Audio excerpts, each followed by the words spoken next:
Welcome to the Nuances podcast, where we expand our understanding of what it means to be part of the Asian diaspora. With every guest, we explore our often multi-hyphenated identities, our complicated relationships with our cultures, and how they affect everything from our career choices to our views on anti-racism, disability justice, religion, feminism, LGBTQ+ rights, and more. I'm your host, Lazu, a new American who grew up in the only place a dodo bird ever lived, Mauritius. We have a great conversation with Travis today, but before we get into that, I'd like to define a few terms. ASL is American Sign Language. Hakka, Hokkien, and Cantonese are languages that originated from southern China. Neurotypical people, also known as allistic people, are people who do not have an atypical pattern of thought or behavior. So people who have autism or ADHD, for example, are not neurotypical, they are neurodivergent. Also mentioned in this episode is author Vuong. If you'd like to know more about this author and poet, you can go to nuancespot.com, go to the notes, find this episode, and you'll find all the links there.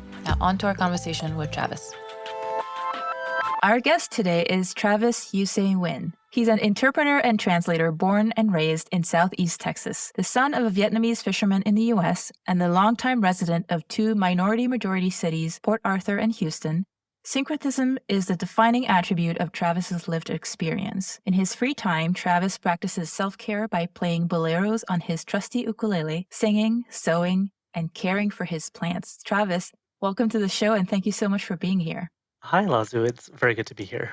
Let's start with, your background. Tell us a little bit about your history and your family's lived experience in Texas. Sure. I am a Texan born and raised in Port Arthur, Texas, which is about a 15-minute drive from the Texas-Louisiana border. I grew up there with my older brother and younger sister and my two parents as well. So my dad was a fisherman, and that meant he was out at sea most of the year when the season was open. And we grew up in Port Arthur, a small Texas city. It's called a city. It feels more like a small town, but it's interesting in many different aspects, especially because it's such a minority majority town/city in Texas. Yes. What was the demographic like in Port Arthur? If I had to break it down in terms of statistics, 40% identifies as Black or African American. I want to say when I was living there, it was 2% Asian American. It's probably something like 5% at this point. And then the majority of the population that is left is Hispanic or Latino of all races. So you grew up in a rather diverse community. What was that like growing up there?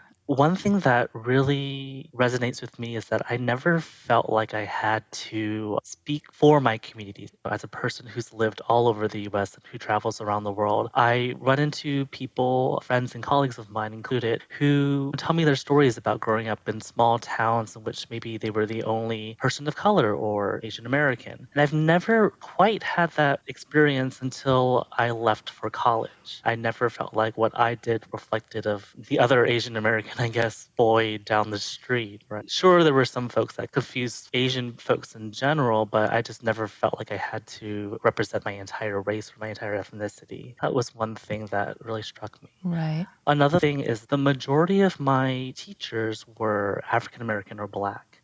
Something that a lot of people never experienced until maybe college or maybe even ever. I've had Black teachers, specifically Black women who were my teachers since pre-K moving forward. And so I think that shaped my understanding of race. Of course, me not being a Black person, I can't ever have that experience.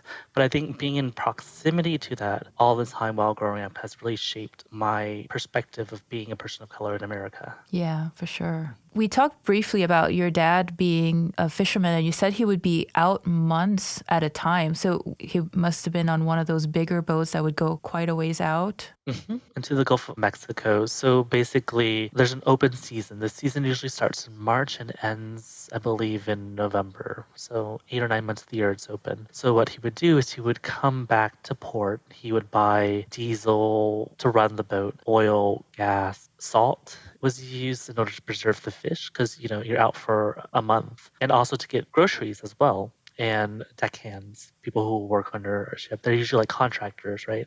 Who work for a temporary amount of time. And so he would go out to the boat, do his fishing, and then come back. When he would come back, he would sell whatever shrimp he caught and then come home and only be home for maybe about 2 or 3 days and then repeat the process. Wow. Yeah. One of the things you mentioned in your pre-interview was that you'd like to talk about the Vietnamese refugees that came after the fall of Saigon. Do you have any particular stories you'd like to share? I didn't realize how powerful representation was until I was in grad school. An Asian American friend of mine, we were talking one day and he mentioned something about Ocean Vuong. And he said, "Oh, have you read Night Skies and Bullet Wounds?" And I was like, "No, what's that?" And so he lent me his copy. I was working in a call center at this time. So whenever I had some off time when I wasn't taking a call, I would just have the book by my side, open it up, and I read it. I read this one entry that I guess shook me. And I guess that's what started my interest in trauma in the Vietnamese American community, but also trauma in refugee communities in general. And so the story goes like this. Ocean is talking about his father. He and his father are on the beach somewhere, and a dolphin washes up on the shore. And his father, for some reason, something happens. He darts towards the dolphin, and he tries to resuscitate it somehow. And in the process of resuscitating it, there are tears that are streaming down his father's face. It's very emotional for him. I don't remember Ocean's response, but I got the sense that maybe he thought it was a little too. His father's response didn't match what was happening. And it wasn't until that moment that like everything had clicked for me. Being a person who's Vietnamese American and who has grown up in the Vietnamese American community in general, collectively, we just never talk about mental health. We never talk about the war. I think a lot of people honestly try to stuff down those feelings, bottle down their feelings in any way that they can. And so as a result, I think people from my generation, we have an idea that the war happened and that it's affected people, for example, like our parents. But we don't quite have the details of how exactly is it affecting our parents or people who have gone through the war, people who have escaped, sought asylum. And so when I read that entry, it clicked. This is like what happened that one time in Houston. To give you some information, it was several years ago at this point, maybe even a decade ago. There was a woman who was driving on one of the highways and her car breaks down. And for some reason, she's unconscious at this point, right? And there's a man, a Vietnamese American man, who's driving on the highway and he sees that there's something off with the car. With the hood, the engine catches on fire. And so this man stops his car in the middle of the highway, gets out, runs to the car, and uses some sort of tool to basically break open the window to take this woman out of the car. He runs while she's in his arms, and the car then explodes. I remember watching that. I was sitting in the living room of my parents' house, and I remember thinking, this feels. And I didn't have the language at the time. I was a high school student, but it felt familiar. It felt very familiar to the experiences that I had witnessed in the Vietnamese American community, not personally, but things that people would talk about. And so when I read that entry, as maybe a 24-year-old in grad school, it made me think, it's trauma. By then, I had some semblance of language to talk about what exactly was happening in my community. It's trauma. People in my community have gone through these terrible life events, and it's left them with a lot of different feelings that they've processed in different ways. And in this particular incident, Ocean's father, I would assume, has some sort of regret, some sort of emotion that's tied to maybe not being able to save a person. And so that somehow he's transferred that emotion to this dolphin, right? And it's the same thing for the man who saved this woman from her car that stalled on the highway and eventually exploded in Houston. And that was where my journey started, figuring out like what are the different trauma responses that the Vietnamese American refugee community has that we as people who've grown up in this community have just taken for granted. Oh, these are just how my parents are. This is just their personality type. And TikTok has helped me a lot with it. There was someone that said that trauma decontextualized from a community looks like a personality trait. And all of this has basically culminated into me thinking like it's trauma, it's generational trauma, the things that my parents have gone through, but it somehow affected their worldview, their lens, right? And that in turn colors their interactions with people, how they rear their children, and then it's intergenerational at this point. That was, I guess, the one thing that I really wanted to mention about trauma in refugee populations. In the case of the man who rescued the woman from her car, his stopping his car and going to rescue her was a trauma response, you think? You could say that, yes. I think there's a lot of different things that we have gone through in our own lives that having empathy or sympathy for a person who's going through a similar situation, we don't want them to go through the same thing. And so as a result, we try to ensure somehow that person doesn't go through it. I don't want to speak for all people, but it's something in general that I've seen. So I work as an interpreter, which means I work with a lot of different people. And I find people who are in helping or caring professions such as nursing or social work, a lot of them come from broken backgrounds, so to speak. Maybe they didn't have a very good relationship with their family, a broken family dynamic or something like that. And so when they come out into the world, for some reason, a lot of folks have this belief or this, I guess, feeling or determination that, like, I do not want the same for other people. So I am going to do something to ensure that people don't have to face the same things that I face. And everyone does it differently. Some people go into caring professions. Some people try to develop hearts of stone, a much more stoic approach to the world. But all of these are basically trauma responses to things that we faced in the past.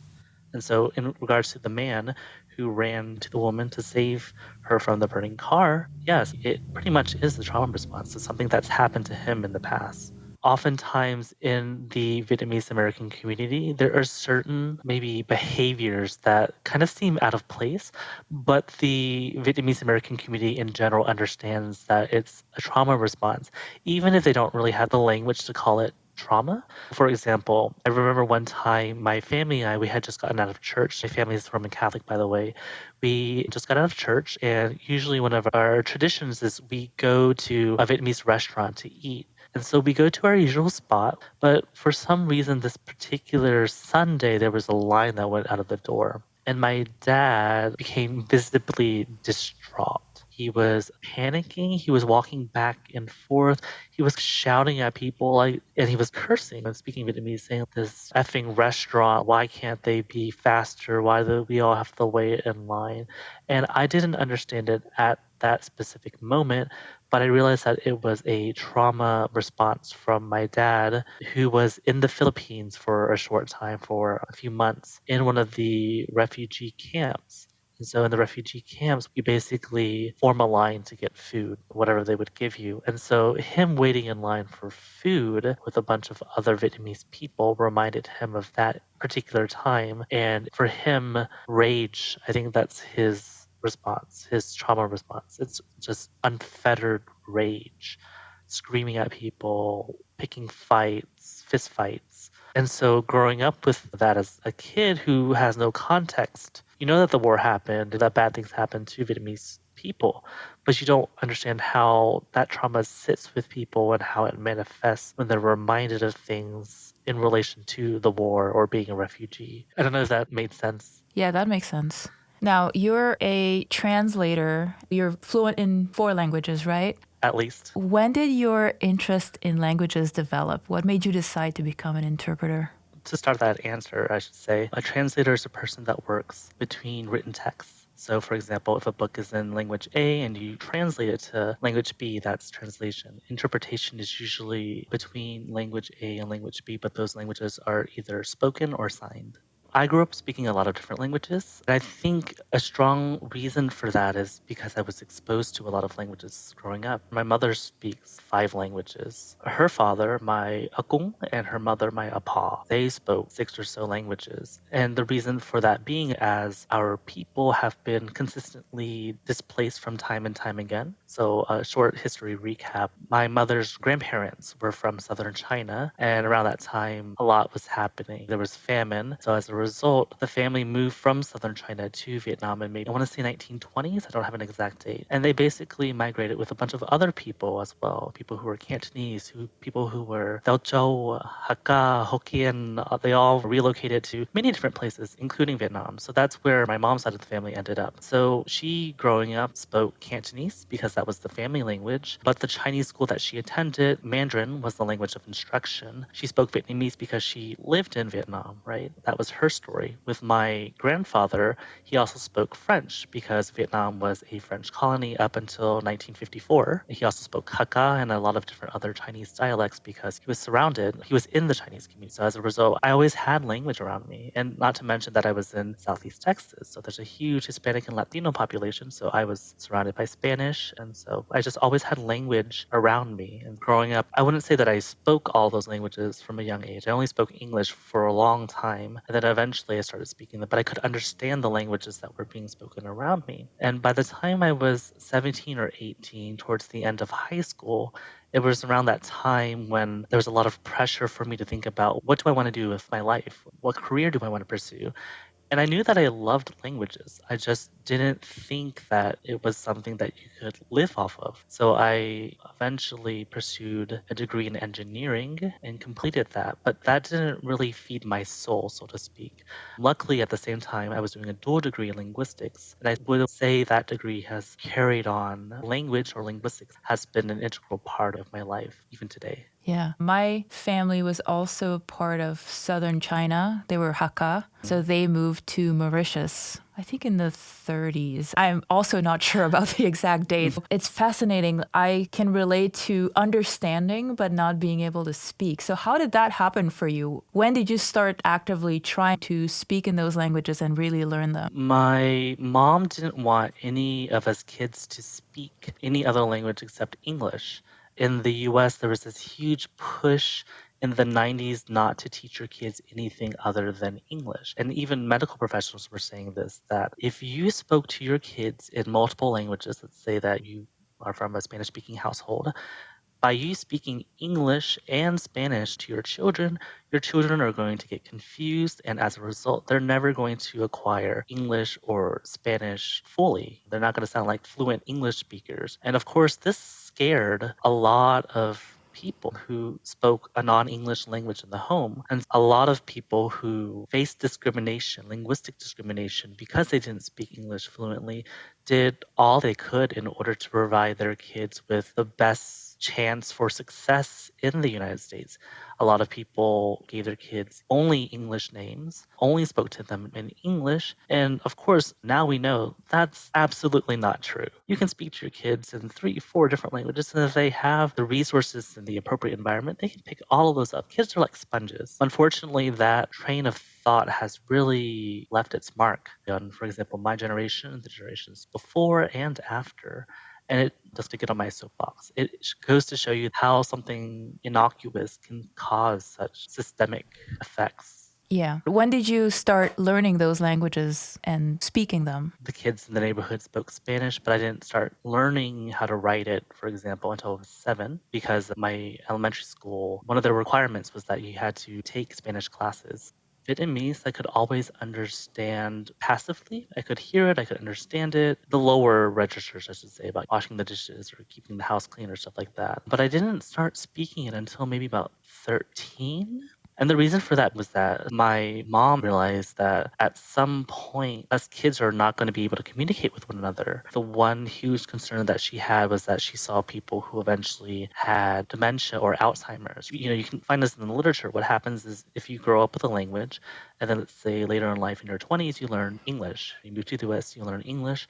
What happens is that the newest information, once you get something like Alzheimer's or dementia, starts to fade away first. So it's like a stack, right? So her concern was that were she to go through the same process, she would forget English first, and then suddenly we would not be able to communicate with one another. And so I took it upon myself to learn the language. Being 13, I was like, that's scary. I need to do something. So I went ahead and learned language. It took a long time just to get comfortable with speaking it, a few years.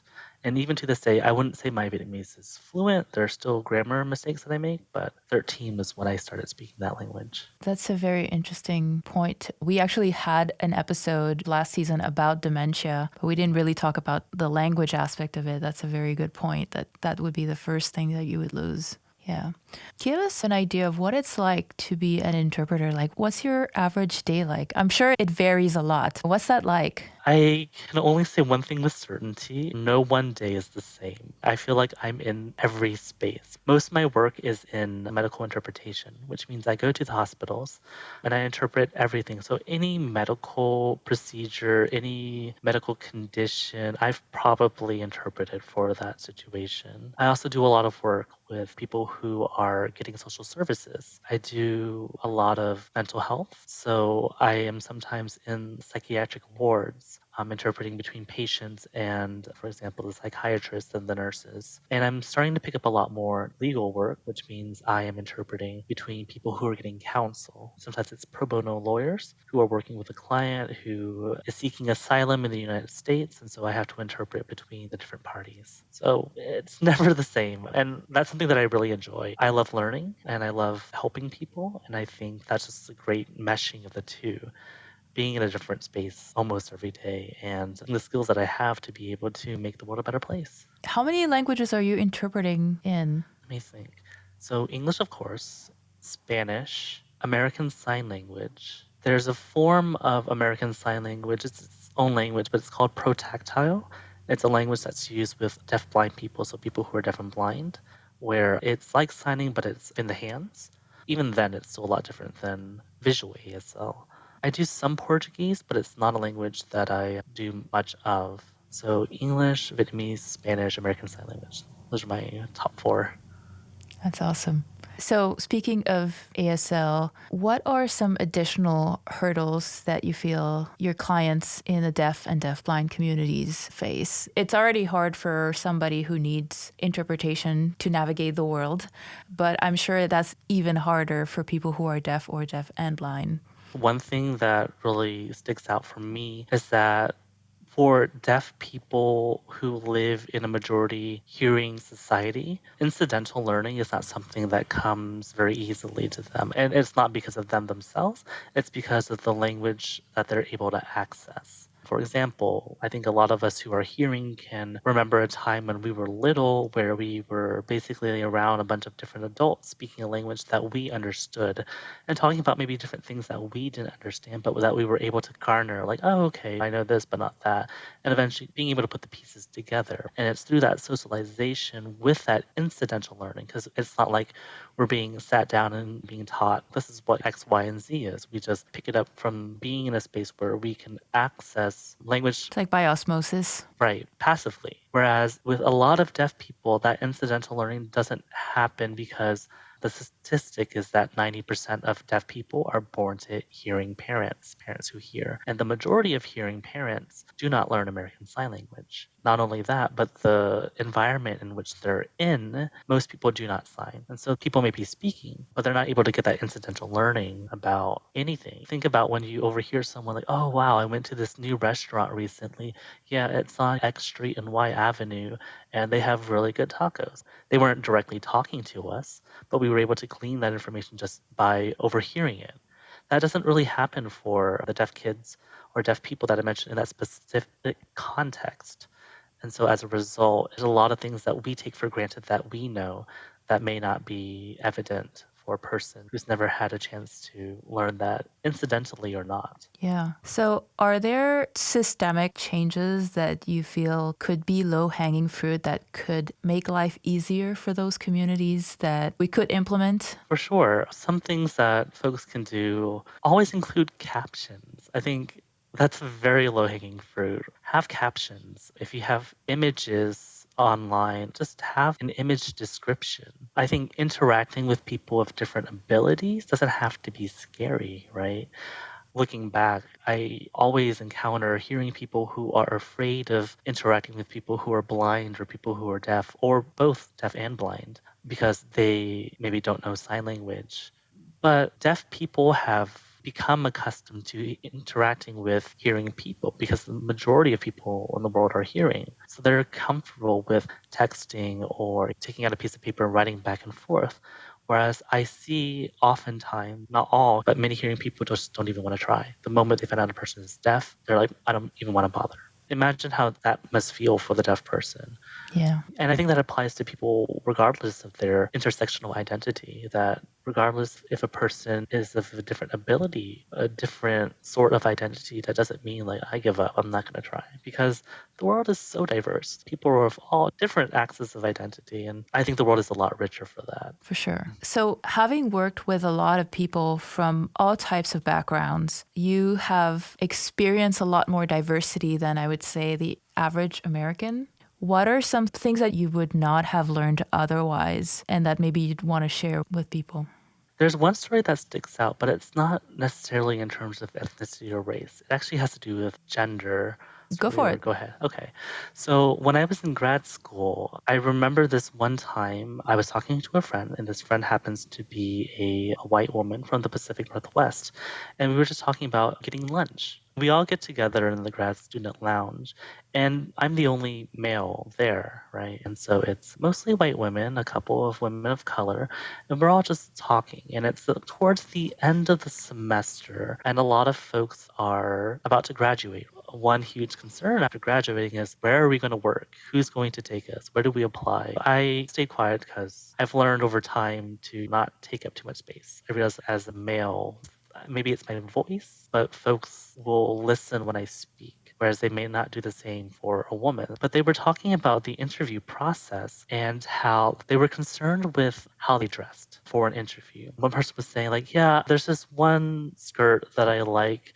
It's floral, and some of the gals had jumped in and said, oh, yeah, that's something you really want to avoid for an interview. And bear in mind that a lot of them were applying for software positions. And I didn't realize this until I asked what exactly, and they were very kind. And they told me, Travis, when we go into a round of interviews for a software position, we have to be really cognizant of how we dress. We have to try to wear something that looks more gender neutral so they don't judge us based on like the makeup that we wear or the clothes that we wear. Because if they think negatively of that, that is a detriment to us getting even considered being hired. And when I heard that, I thought, I've never had to think about that. Yes, I've had to think about like a nice tie and a shirt, but I've never thought specifically if what I'm wearing is too masculine, too feminine. And if I run into a potential interviewer who will think less of me because of the way that I choose to dress based on my gender. So that was an eye-opening moment for like, I've never had to think about this, right? Yeah. And so that's just something that's always resonated with me. And I was 25 at the time, I think. If I didn't know that by then, what are all these other things that I don't know about just because I don't have that lived experience? Yeah. Yeah. Having graduated from a computer science program as well, I can totally relate to that. I think I was not even aware of the sexism that was in the computer science department until I did a workshop that was for women in computer science. They were both current students and graduates who had been working in the industry for a couple years. And hearing the stories from all these women, I was like, oh my God, I had no idea that what I was experiencing was actually sexism. I didn't even know that was a systemic thing. I just thought that's just these people's personalities. And then after that workshop, I'm like, wow, my best friends are really sexist. And it was like a mind-blowing moment. I was like, okay, I got to rethink everything now. Exactly. And for me, in terms of race, a long story short, I went to go interpret at a elementary school, and there was this one woman who was, I didn't really think much of it. I honestly, and I don't mean this in a mean way, but I thought maybe she had an intellectual disability just because of the way that she was treating me. And I thought, oh, okay, never mind. This is what happened. I walk into the principal's office, right? And I asked her, oh, hi, excuse me, I'm the interpreter for the parent teacher or something. Where's the room? And she started making these sort of sounds. It wasn't intelligible to me. And I thought, maybe she's nonverbal, maybe something like that. But it turns out she could speak. She was just, for some reason, putting on this sort of performance, not being helpful. There was a lady, a teacher, who was making copies for her class. And a couple of hours later, towards the end of my assignment, she mentions to me, I am so sorry for how that woman treated you. And I thought, what do you mean how she treated me? That woman, like how she interacted with you at the office. And I didn't mention like, oh, I thought she just had a learning disability. But yeah, she didn't actually talk like that. She was just being racist. And I didn't think that. When you interact with a person, I don't immediately think that's racist, right? I really do give people too many chances, I think. I always try to give people the benefit of the doubt because maybe it's not racism, maybe they just had a really bad day. And then when someone comes to you and they tell you, like, we've worked together, she doesn't speak like that. She was just being mean to you.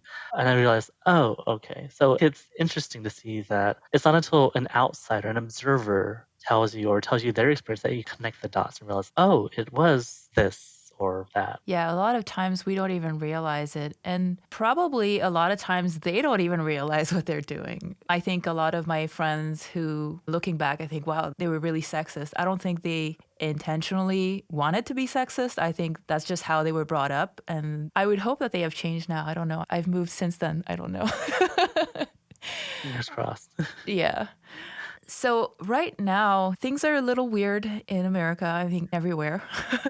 And whenever things get tough or things seem to be taking a downturn, people will say things like, I'm moving to Canada, or I want to get out of this country, not realizing that A, it's not trivial to move to Canada, and B, not everybody has the privilege to be able to afford doing that.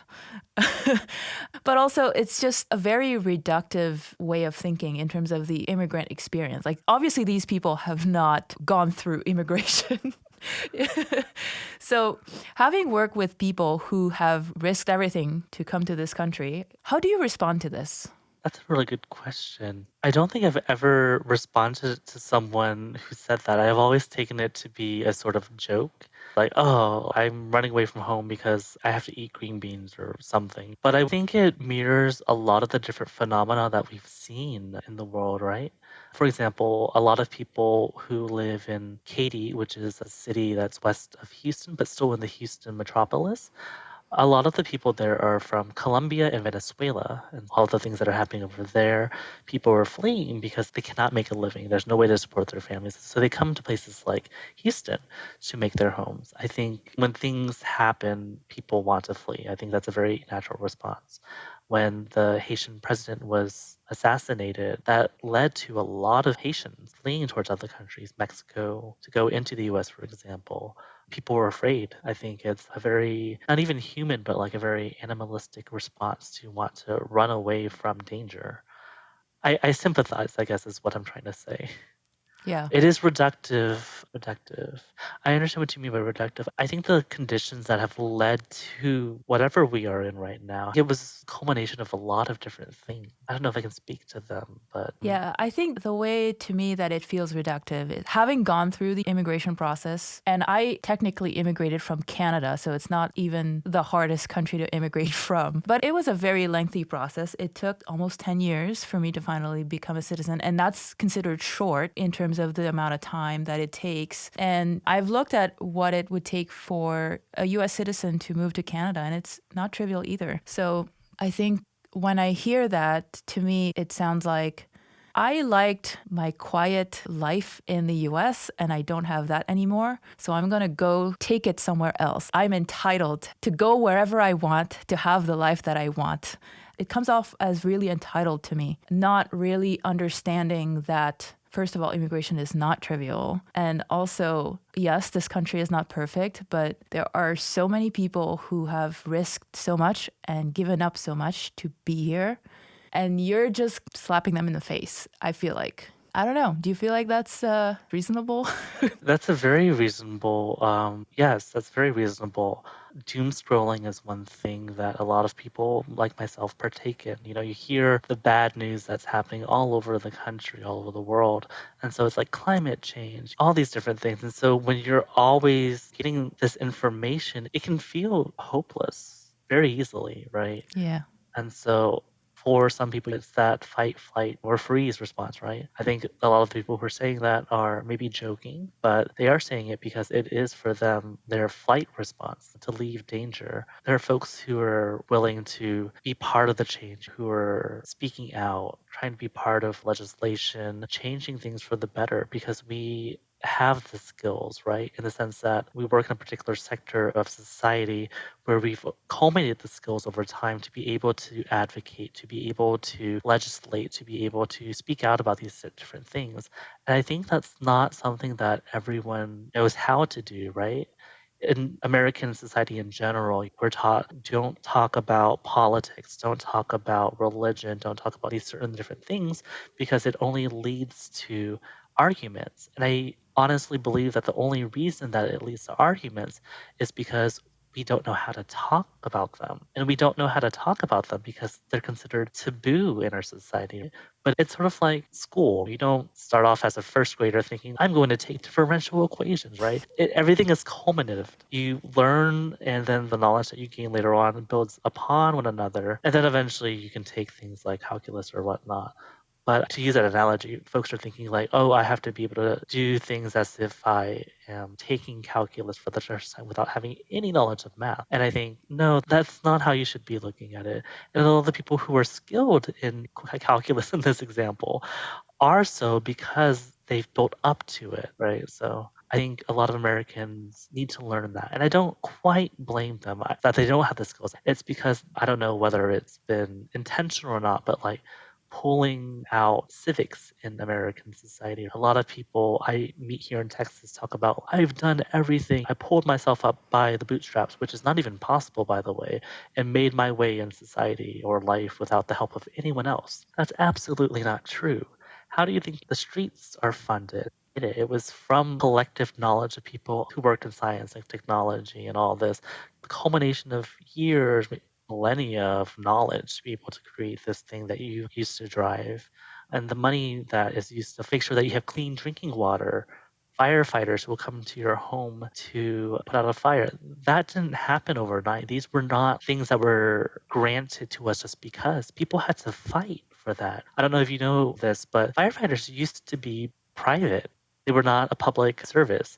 So basically, you would pay some sort of fee to get firefighters to come to your house if your house was on fire. And if you didn't have that, too bad your house would just burn down. It wasn't until people realized if my neighbor's house burns down, there's a good chance that the houses surrounding my house, that house will burn down as well.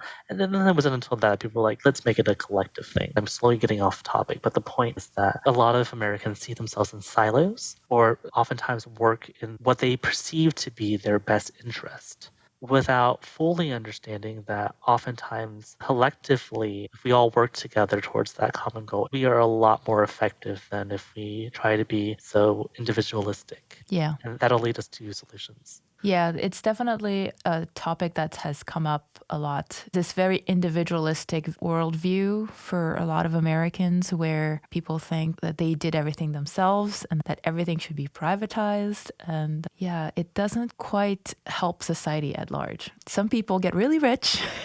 Healthcare is a prime example, right? So many countries have universal healthcare, including Canada, including Mauritius, where I grew up, which is a tiny island in the middle of nowhere. They have universal healthcare. Not everything is covered, but most things are. And to me, it's just so insane that the US does not have it. If I could speak a little bit about that, Mexico has had universal healthcare since 2013.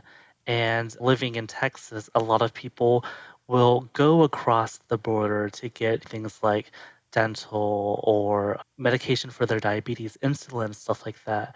And I think it's interesting to see that dynamic, right? A lot of Americans saying, well, we don't want universal health care of any sort. But then we'll go to countries with universal health care and get their medication or get their services there. Yeah, definitely double standards there. People have this idea that if it's private, it's capitalism and market forces and you'll get the best price. It's absolutely not true. Canada pays a lot less money for the same drugs than we do here. And the hospitals here just charge an insane amount of money for anything. I did a virtual visit the other day. My bill for the insurance was $1,085 for one virtual visit. And sure, my insurance covered most of it and I just did the copay, but still, that's an insane amount of money for a visit. As a person that works in medical interpreting, it's definitely a gaming of the system, right? And also as a person who is a freelancer and who is familiar with invoice practices, it's the hospital giving your insurance an invoice for 1,000, let's say. And they say, we can't pay this, you can't do this and that. And it's a sort of negotiation between those two parties to a cost that the insurance is willing to pay, right? and then whatever it is your copay or whatever. But basically, the point is that the hospital wants to make as much money as possible. And I hate to say it, but in the long run, a hospital is a business, right? They are looking to make a profit. People up in power are looking at the bottom line. And I think, unfortunately, that does affect how people get healthcare, right? Yeah. Because if you just said, okay, this medication is $30 to the insurance, and the insurance, okay, great. But if you give them, say, the medication is 1,000 and they work it down to 500, you still have made a lot more than $30. And I think that's just a system that does not benefit the people at Yeah. all. You also mentioned that you are part of the LGBTQ community, and some of our previous guests have mentioned that they've faced a lot of discrimination or fetishization as Asian people. Has that been your experience as well? When I did leave for college and eventually met people from all around the world, a lot of the fetishization that was happening was from older white men. It was on apps such as Grindr and whatnot. And I never really paid much attention to them. And I don't know if it was because I grew up with a very strong sense of identity that I felt like I'm not interested in these men. I don't feel like these are my only options. So it was just something that I never pursued. I think the only thing that I really want to say in that aspect is I didn't realize how representation really affected people, even the people that they're attracted to. I'll speak for myself, especially. I grew up in a place where I live in a very diverse area, and within that population, there aren't that many white people. So, for the longest time, most of the people that I was attracted to happened to be Latinos just because of the area where I lived in. I had a lot of black friends, but I don't think I ever saw them as partners. Being from an Asian American family, it was always the talk. I heard the conversation when it came to my sister. It's don't bring a black boy home because the kids are going to be dark, right? And we know what that means in the Asian American community. Darker skin means you're seen as less than, as poor. And so I internalized that, even though my parents weren't talking to me specifically. It's that incidental learning, right? That you learn, like, okay, my parents will not approve of this. So I just never saw them. But I also didn't ever see them as, I don't want to use objects of desire because people, if not objects, but until I got out in the world more and started like dating black men, for example, and realizing, oh, they're just like people too. I think it was all that incidental learning, everything that you just pick up passively kind of conditions you into believing, oh, this is what you're supposed to like. I think a lot of people have this belief that we are our own people and that we have self determination, but don't quite understand that self determination actually is very much influenced by our environment, right? Yeah, for sure. And also to speak in that regard, I never really found white men attractive. I guess I never had that exposure growing up. My parents didn't let me watch cable TV. We just didn't have cable TV. We didn't really have the money for it. So I just watched PBS. And a lot of it is just cartoons, like or watching anime. So I never really watched a lot of shows that had actual people in it. There were all these cartoons until I got into college and whatnot. And I think that was really interesting for me because then I never saw people from the lens of media, of Hollywood, so to speak. We know that camera angles and music can really influence what you think about a particular person or a particular thing, right? Like when we watch shows featuring Asian food, if the music sounds like kind of weird sounding, we're taught maybe subconsciously to think, oh, Asian food is weird. I didn't realize that was the mold until I remember watching something on TikTok, and it was a Chinese creator from China, I think. They had created a video where they overlaid it with a country song. And I thought, this doesn't make sense. They're cooking Chinese food, but then they're playing like, I don't know, like Tim McGraw on the background. What is this? And then that made me think about what is the typical music that I hear when I see Asian food? And it's that sort of music. It just goes to show you representation is really important. And I also am, I guess, maybe sad for the collective community of color that a lot of them are subjected to this programming, whether they think it's programming or not, based off of the media that they consume. And that in turn affects how you interact with other people, how people of color interact with white people, but also how white people interact with people of color, and even your sexual desires, who you're attracted to, who you see yourself in a relationship with, are all influenced by your environment, including your media. Yeah, I mean, even myself as an adult, I've started to realize just how much conditioning I've had as a little girl. All the shows that I saw, they were always white people. I never saw anyone who looked like me. And internally, I learned that I don't matter. that people like me, nobody cares what we think. And now as an adult, I'm like, no, wait, that doesn't make any sense. But unlearning that is a journey. Even though rationally in your head, you know that, okay, that doesn't make any sense, it's not as easy to get that out of your reasoning. Like your brain is already wired. It takes conscious effort to take that out. If you're comfortable sharing, and if you're not, that's fine. What has your experience been like with your family in terms of being part of the LGBT community? Was that difficult for them, or were they very open? I think it's been a mixed response. I'll speak more about my siblings first. So I came out to my sister first, my younger sister, back when I was in undergrad, and I think she was very excited, a little confused, but she had the spirit. She would say things like, "Oh, let's go get our nails done," or something like that. And I knew she just wanted to make me feel included, but there were certain things she said that made me think I'm not the stereotypical gay best friend. And I think she's grown out of it. My brother is interesting. So my brother is definitely on the spectrum. Unfortunately, that intersects with a lot of different things in our lives, including the fact that a lot of Asian families will try to hide a particular family member when they are perceived as disabled or autistic in this case. And so my parents always lived treating him as if he were a normal person. They always treated him as a person who didn't need accommodations to be able to function in our society, which is a specific type of neurotypical. And so that meant when teachers would ask my parents, or my mom specifically, because my dad was out working as a fisherman, whenever my mom was called in, they would always explain that Ricky is falling behind academically and he needs additional support. And her reasoning was no, I don't want him to have any sort of additional support. Maybe I'm not wording it correctly, but she didn't want there to be some label that was put on him as just a differently abled person, as an autistic person, because she saw how society treated people like that, right? So she did not want the same thing for her oldest son. So she denied and denied, and she would go to the school and make a fuss and always have him pulled up. And unfortunately, that led to him being 18 in undergrad and not having the skills for university. So because he's always been treated like that from my parents, he's pulled away a lot because they don't understand. They just treat him like he's stupid, I think. And so he's pulled away. And so as a result, I didn't have much of a relationship with him growing up, but I'm really working on changing that. He figured it out. It was right before I moved away to Seattle for grad school. He came over to my ex's place, so Hussein. So Hussein and I had been living together for about 3 years at that point, and my brother Ricky and my dad came to Hussein's house without knowing that Hussein and I had been together for almost 4 years at that point. And so we're moving all my stuff out of the house into my dad's truck. Um, and so Ricky is there. He sees me and Hussein interacting in a certain type of way. He doesn't say anything. Right before we step out of the front door, he goes up to Hussein and he says, "Thank you for taking care of my brother." And then we all get into the truck and we drive to Houston. And it struck me because I had never told him, or I told him in passing. But I don't know, that was just a very touching moment for me, for him to acknowledge that I was in a same sex relationship, to not pass judgment, unlike my parents. And I thought that was just beautiful.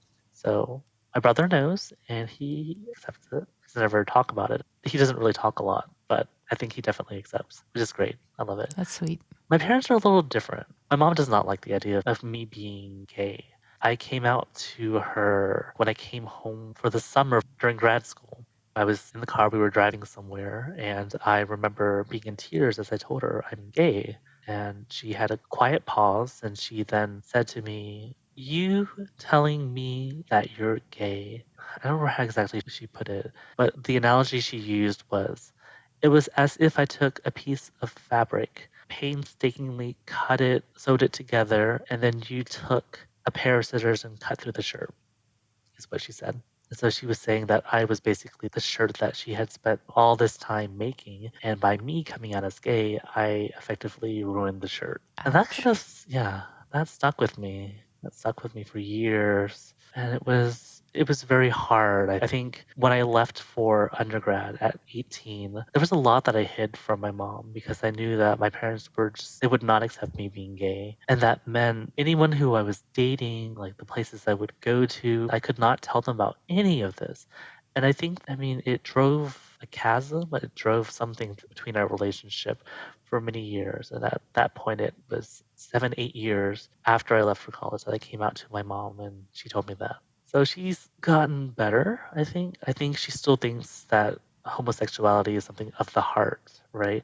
Like, you can feel things for people of the same sex or the same gender, but you still have to marry a woman and have kids. I think it's a mix between recognizing that people do have same sex attractions, but you still have some sort of piety to your ancestors to continue the lineage that it still sticks with her. And so I'm like, okay. She's gotten better about it though. We had a screaming match a couple of weeks ago where I literally told her either you accept me as who I am or I am out of your life. I think for her, that was the catalyst for re-examining her belief systems. And I think it's gotten a lot better since then, but we'll see. Time will tell. And my dad's an interesting character. He's always been aggressively homophobic. So my dad being a boat owner, he has sometimes spoken out about his deckhands who are gay. I'll leave it at that. Yeah, that must be hard. Yeah. I think it takes time. It's like that conditioning we were talking about earlier, right? People have been conditioned to believe certain things. And even when they know that rationally it's not correct, it takes time to internalize that and be able to express it the right way. I feel like a lot of our parents have a lot of anti-Blackness, a lot of anti-LGBT sentiment, very anti anything that's not considered the norm. And I think that's partly the pressure to assimilate, right? But Oh, that's an interesting topic. And I think it requires. Ooh, I think my context is a little bit different. So, my parents, in many ways, yes, they have assimilated in certain ways, but it's a different type of assimilation. Long story short, my parents were born literally after the war with France for independence. I will say that in general, Vietnamese Americans or Vietnamese people in general do not necessarily have a huge love for Europeans understandably so. collectively, right? Because they were the colonizers for such a long time. And so when they were rid of the French, in Vietnamese, we have a lot of things about the French that are just not very nice. But it's interesting. I think my parents do understand the context of America because they did, when they came here, they went to like ESL classes. They had teachers and professors who taught them about the history of the US, even if they don't talk about it much nowadays. But my mom understands America was owned by Native Americans or indigenous people. In Vietnamese, I think indigenous person is mi da, which literally translates to red American. So in the Vietnamese language, the word for American is me, and then you just tack on a color after that to represent someone's race. So mi chang is a white American, mi den is a black American, and mi da is an indigenous person. That would be white, black, and red in that order. So my mom, she knows the history. She doesn't want to speak up about this information, I think, because she's in some way afraid of the ramifications. Because my mom, she's approaching 70 at this point. She was born in the 50s. We didn't have the Equality Act until 1965 here in the US. And so she's lived a life in the US. She spent 40 plus years of her life in the US seeing things, right? Unspeakable things. And so I think she acknowledges the history, but she feels that she can't do anything about it because of what may happen. Yeah. So I would like to wrap this up with our final section, which is our rapid fire questions. Okay. So these are 5 one word or one phrase answers. You don't have to explain, but you can if you want to. Okay. Ready? Ready. What's an Asian food that you should like but don't? Bitter melon. I agree. What's an Asian food that you'll never get tired of? Chicken feet. What is your favorite piece or song to perform? Oh, that's hard. Saborami. What's your favorite sewing project that you've done? Favorite sewing project that's done? A quilt. And lastly, what is your favorite plant at the moment? Black velvet. Awesome. Thank you so much for spending the time with us today. Really appreciate it. It was a pleasure. Thank you, Leslie. Here are our takeaways for today's episode. Number 1, we naturally internalize traumatic experiences and they shape how we view the world and interact with it, whether we are cognizant of it or not. Number 2, when multilingual people get dementia, they will lose the last language that they learned first. This can make communication hard if their loved ones don't understand their mother tongue. Number 3, as people who hear, we have access to auditory information that we glean in passing everywhere we go because people around us are speaking in a language that we understand. That is not a privilege that deaf people have because very few people are signing out in everyday life.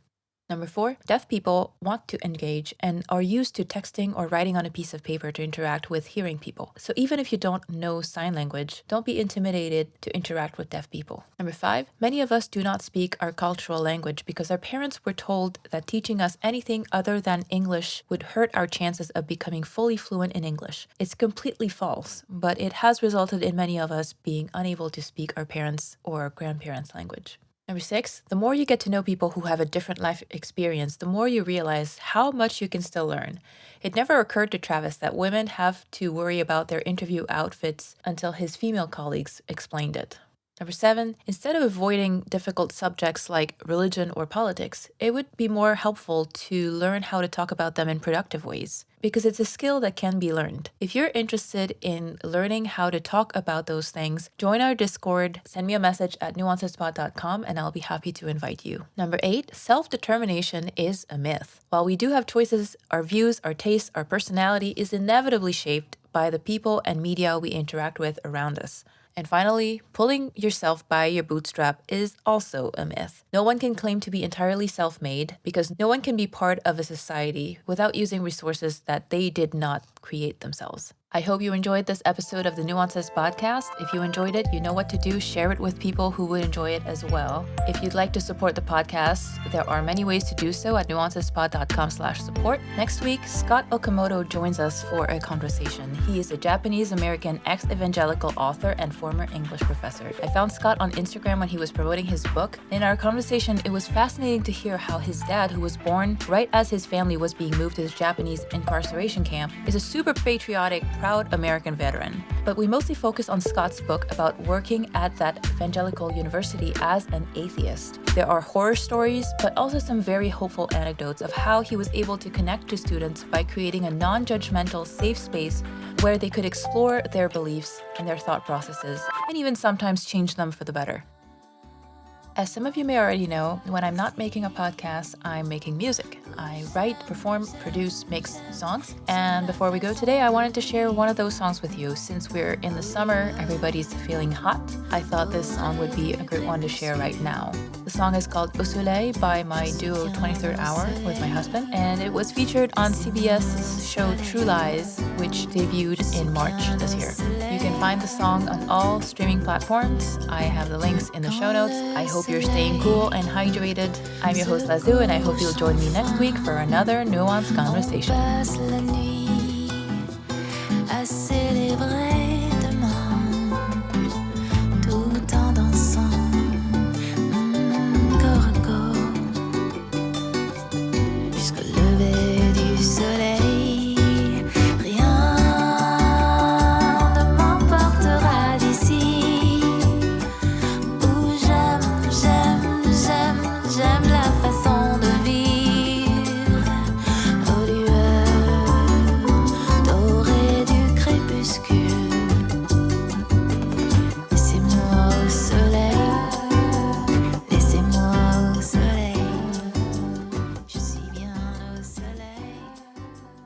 This episode was brought to you by 23rd Hour. If you'd like to listen to more music, go to 23rdhour.com, 23rdhr.com.